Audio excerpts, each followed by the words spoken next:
What's up, Whisper Nation, and welcome into another episode of Keep Trade Cut with a very special guest today. Right here. We are joined by Stepmom Lauren, who you can find on Twitter at Stepmom Lauren. Lauren Carpenter, how the hell are you? Thank you so much for having me back. It's been a long time no talk with Whisper Nation. It's been a while. I've been a little crazy busy recently, but I'm so happy to be joining y'all again. Yeah, we're glad you could come down from the peaks of fantasy football and grace us with your presence here today. No, just kidding. We're excited to be with you again because we nearly didn't have this episode come out last week when we tried to record it because my other guy on the mic, Johnny Game Time Hicks, at Johnny_Game Time. You can find him on Twitter. Johnny, we had some technical difficulties last week. Yeah, Whisper Nation's not surprised to hear technical difficulties, but we each step forward and each little hurdle we overcome, we learn something new, and I hope that I learned something new on the last one, and we could get this out with great content. I know that we can. This is going to be fun. I'm looking forward to it. So excited to have Stepmom Lauren back on the show. That's right, Stepmom Lauren, who you can find, like I said, on Twitter. She's also a writer for the Fantasy Footballers, a writer for Fantasy Pros, a writer for Rotoworld. And you can find all of her content in one convenient spot at www.stepmomlauren.com.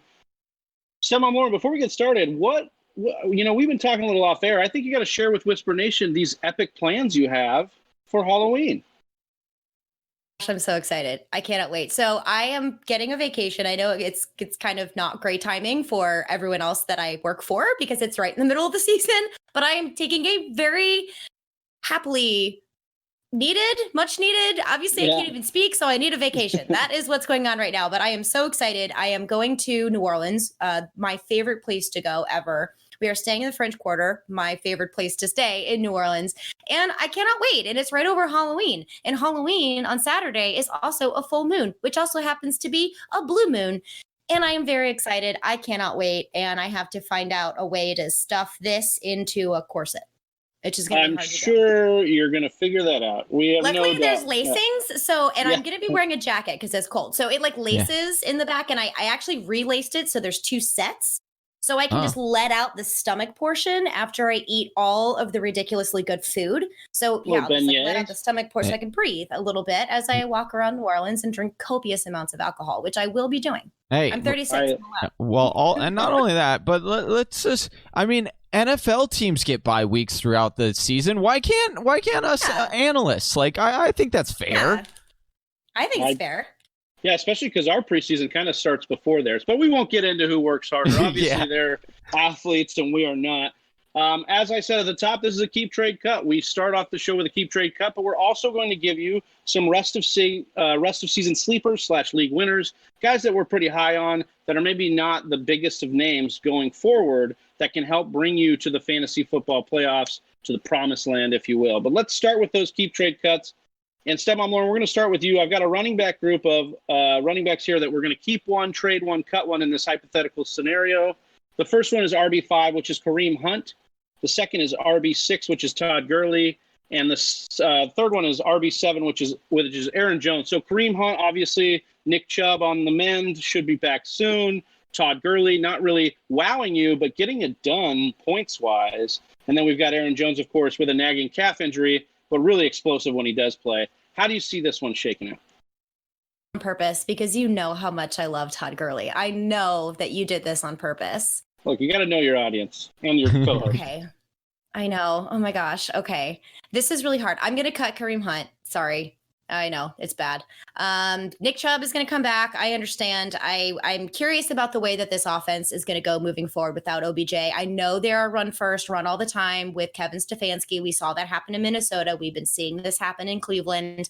And don't get me wrong, I'm not saying in real life cut Kareem Hunt. That's not what I'm saying. In this particular scenario, I am keeping Todd Gurley and I am trading Aaron Jones and I am cutting Kareem Hunt. I'm staying on brand.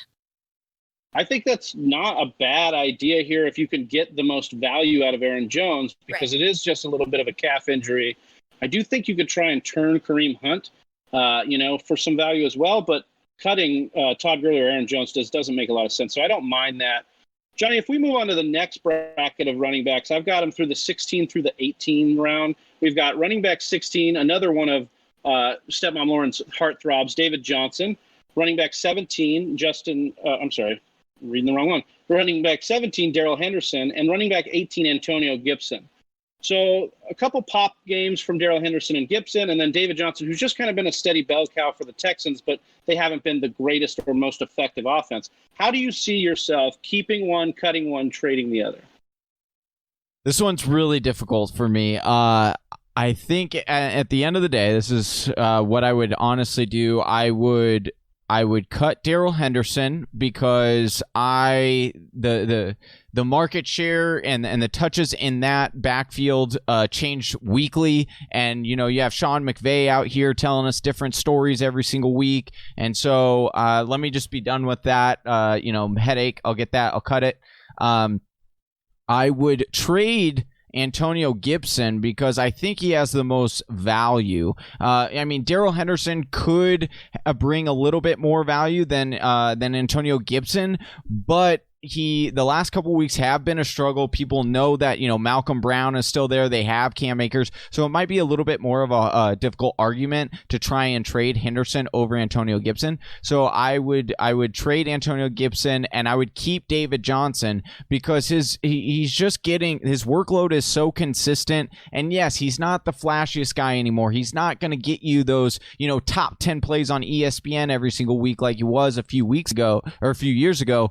But he's an RB2 and he's doing work each week, and his carries are safe. His carries are the safest of all three of these running backs, and I can argue that with definite sincerity because David Johnson, there's no competition in that backfield other than David Johnson. I don't hate that, and I'm pretty sure that Stepmom Lauren agrees with you, given her take on David Johnson. I do, just for the record. Yeah, I knew you did. The wide receivers are what we're going to go to next, and I'm going to start us off here. We've got wide receiver 9, DJ Moore, wide receiver 10, Justin Jefferson, and wide receiver 11, Amari Cooper. Unless some breaking news comes through here that Amari Cooper and the Cowboys went and traded for Ryan Fitzpatrick, I am not very confident in Amari Cooper going forward. So in this weird, unlikely situation, I would be cutting Amari Cooper, even though he averages a good amount of volume, because we've got DiNucci coming in at quarterback for the Cowboys. Unless Dalton can make it back, and either way, to continue the alliteration, it seems like doomsday in Dallas and with whoever is the quarterback at this point. So I would cut Amari Cooper. Johnny, I'll let you jump in just in a second.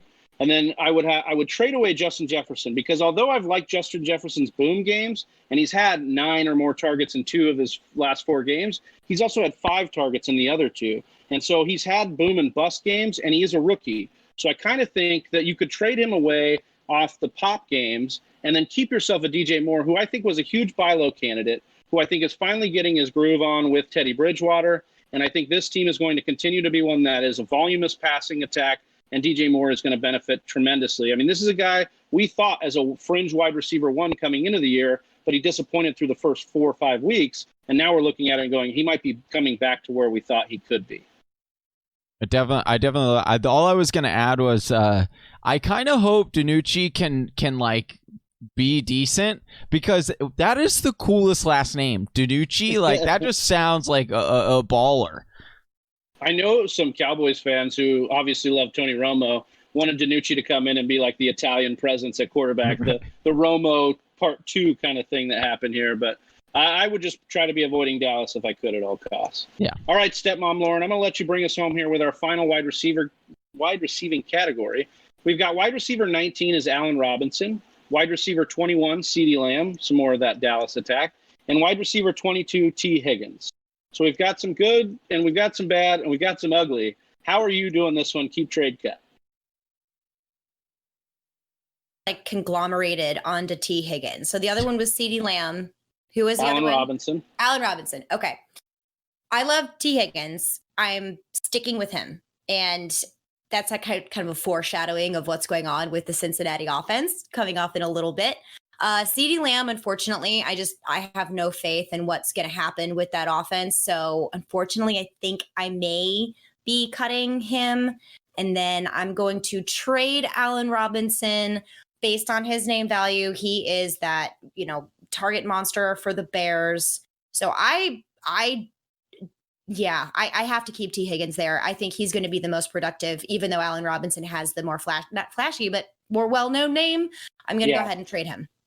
Yeah, I think that I wouldn't disagree with that at all. I think, Allen Robinson, especially with the way Nick Foles showed us on Monday night, it may be hard to get the value you want for Allen Robinson after that game, but this is a hypothetical, and I think you're still going to get more than you would for a CeeDee Lamb and Andy Dalton or DiNucci, and then Tee Higgins, who we believe is having a breakout year. Mm-hmm. All right, well, speaking of a breakout season, this is where, we're in the final stretch. We're in the last 6 weeks of the regular season for fantasy football, and you need to be making moves. You've got to acquire someone maybe, pick up somebody on waivers, make a nice trade for somebody that can help you make that push.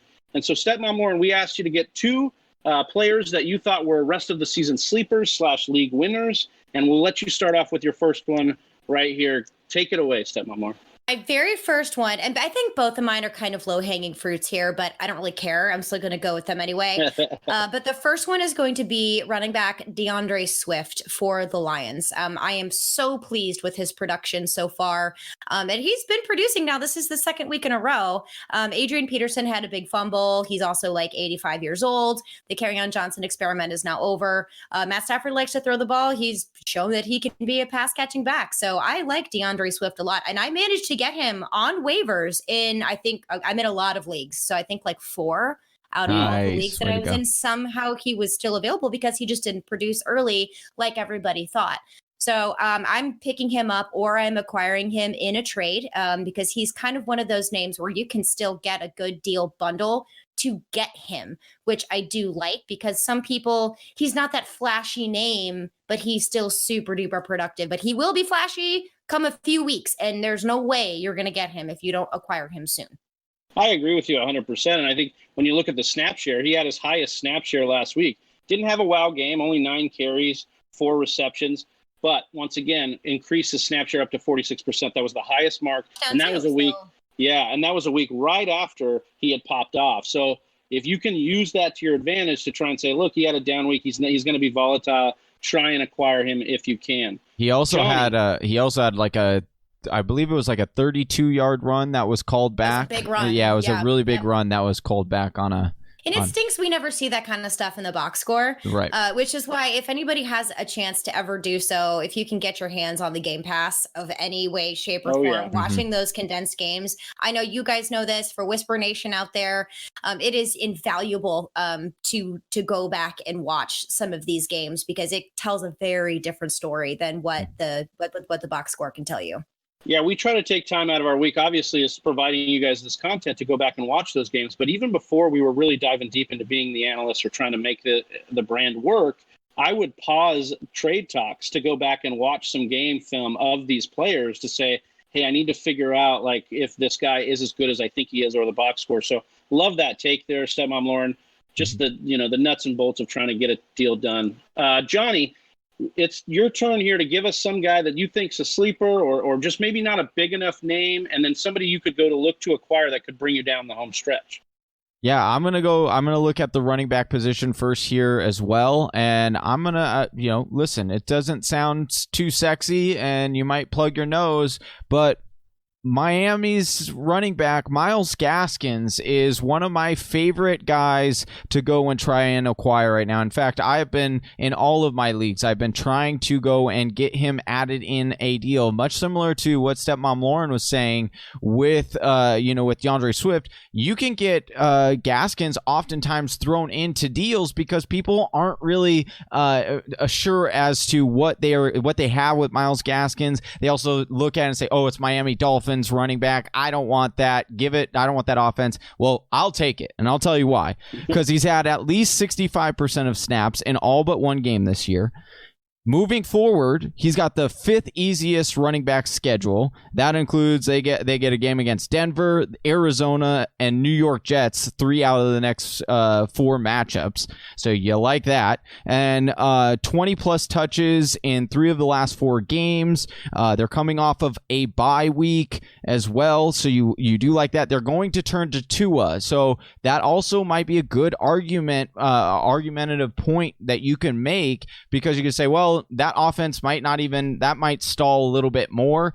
Whereas I think they'll probably rely on the run a little bit more if they have Tua to just keep it more evenly balanced. I really like what this guy is showing on tape. He is showing that he's getting the bulk of the carries there. So Miles Gaskins is a guy that I am going and actively trying to acquire in all leagues right now. Yeah, I like that. And we're a couple weeks removed from what was happening with Jordan Howard coming in and getting maddening goal line looks and stealing touchdowns.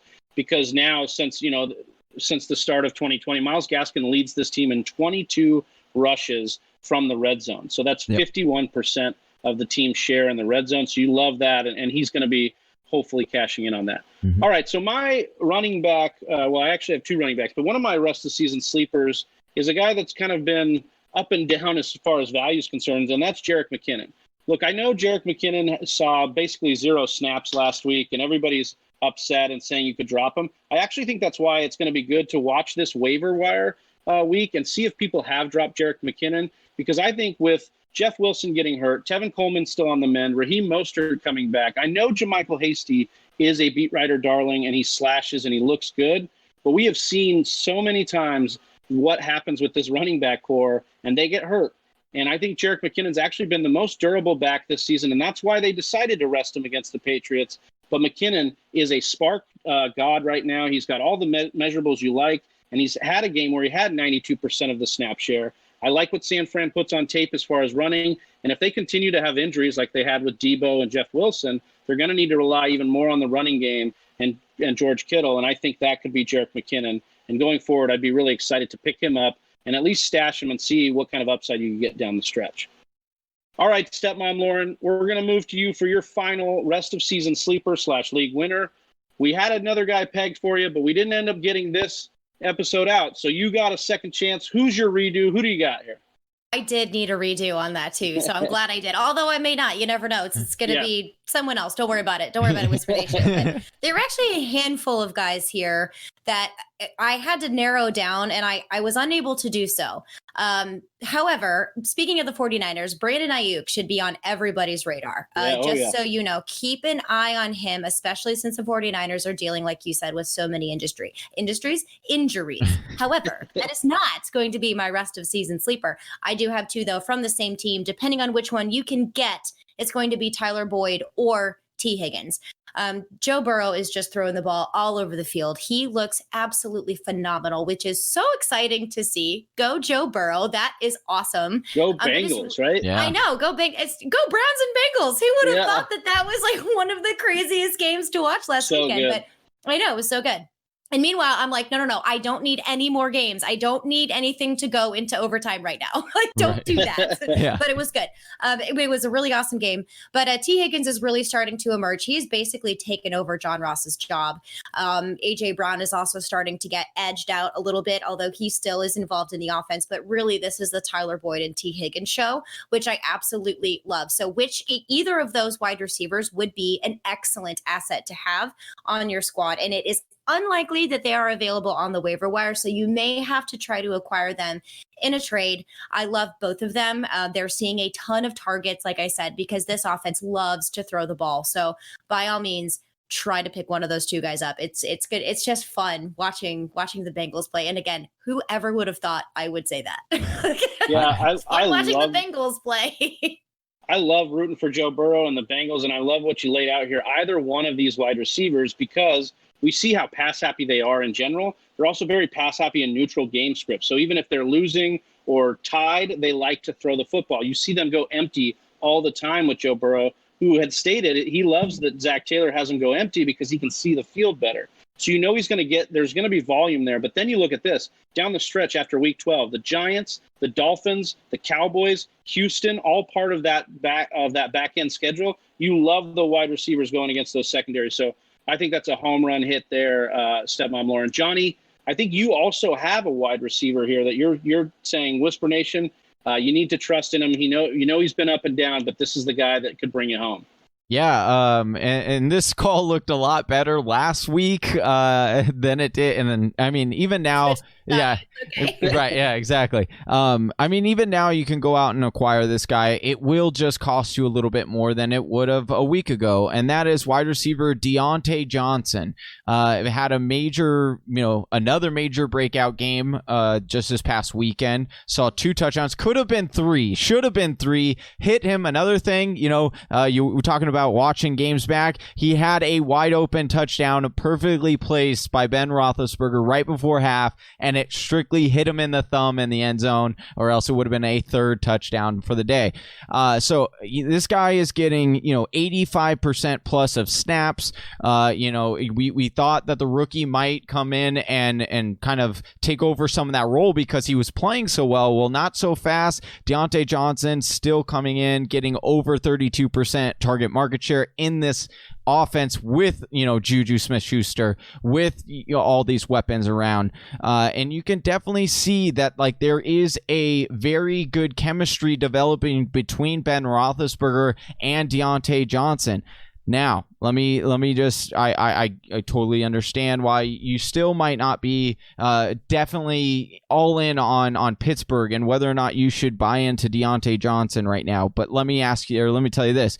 He gets Dallas, Cincinnati, Jacksonville, and Washington from weeks 9 to 13, and then weeks 14 he plays Buffalo, and weeks 15 he plays Cincinnati. So you absolutely love that schedule. And then I'll leave it with this. I'll end it with this. They have he leads this entire team in air yards despite missing 2 games. That's how much Big Ben Roethlisberger likes to air it out to Deontay Johnson. I would still go out and try to acquire him, even if it is a little bit more expensive. Yeah, and I point out one thing real quick. I didn't mean to interrupt you there, Travis. So you're good. Prior to the season starting, one of my favorite series to write for the fantasy footballers is 3 either wide receivers, tight ends, running backs to remember as we go into the season. And in my wide receiver article, I had Tyler Boyd and Deontay Johnson. And Deontay Johnson can get it done with Duck Hodges and Mason Rudolph. He can get it done with a future Hall of Famer in Big Ben. And there was only a matter of time for him to get healthy, for him to see the field. And Chase Claypool is amazing. Don't get me wrong. He was my rookie to watch going into this season too. Man, I am bragging about myself a lot here. But I love that call with Deontay Johnson. I love him so much. I target him at every single draft that I was in this year, and I have him everywhere. Every piece of him that I can get. And hang on to him, even though he's a little banged up right now. I get it. But he will see his share when he's on the field. He is far more trustworthy to me than Juju Smith-Schuster and Chase Claypool. I agree 100%. I think Claypool is going to be your ceiling play every week. But we saw, even as a floor play, that Deontay Johnson scored over 24 points in PPR or half PPR formats because he does have the eye of Ben Roethlisberger. And that's because, frankly, guys, he gets open. Stepmom Lauren, you talked about it with the 2 trash quarterbacks last year for Pittsburgh. He still was getting open. That was the only guy they could really consistently get it to because he consistently gets open. So I love Deontay Johnson, and I love that pick there, Johnny. He is a heck of a football player there. All right, to bring us home here, I have Justin Jackson as my final rest of season sleeper / league winner. And I know Josh Kelly had the better game this last week against Jacksonville. But for me, it's all about the targets that Justin Jackson is getting. I mean, his 16 targets this year in 2020 are just 1 less than Austin Eckler in 3 less games. So he is putting in the work right now. He's got 12 targets over his last 2 games and 10 receptions over his last 2 games. If you're going to tell me that Justin Jackson could be Austin Eckler and also get some of the rushing capability as well, because he's, in my mind, is a better, more prototypical running back than Eckler, then I like what I'm seeing out of Justin Jackson as far as touches are going down the stretch. Games against Denver, Las Vegas, Miami, and the Jets in his next 4. You love that. I think he gets on the board there, scores a touchdown in a few of those, and he's looking good. And I know we were talking about value right now. I think you can actually go get Jackson because owners might be a little fed up with his performance last week because he only got about 8 points in half PPR. So for me, Justin Jackson, I think you can buy a little low on right now and can really come through down the stretch. We know how valuable those passing targets are. All right, Stepmom Lauren, we did it. Johnny, we're through this episode of Keep Trade Cut, rest of season sleepers and league winners. Why don't you tell the people a little bit, Stepmom Moore, on what you're working on? We mentioned all the people you're writing for, but what are some of your favorite pieces and where they can find you? What do you have? Is the question I have for you. I'm just kidding, my friends.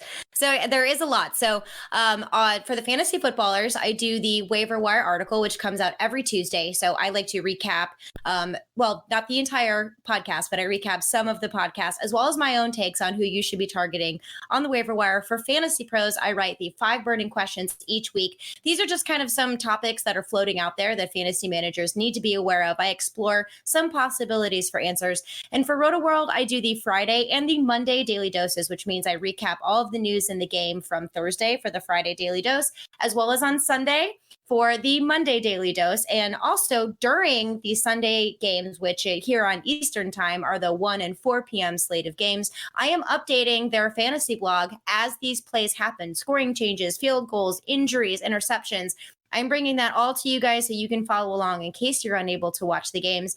And also on Fridays, I do my own little Fireside Friday where I work with you. I talk with you. I answer your questions. I go through some starts and sits with the help of all of my friends here in the industry, including the Fantasy Whisperers, who are my favorite people in the industry. And they have successfully created a monster in Stepmom Lauren.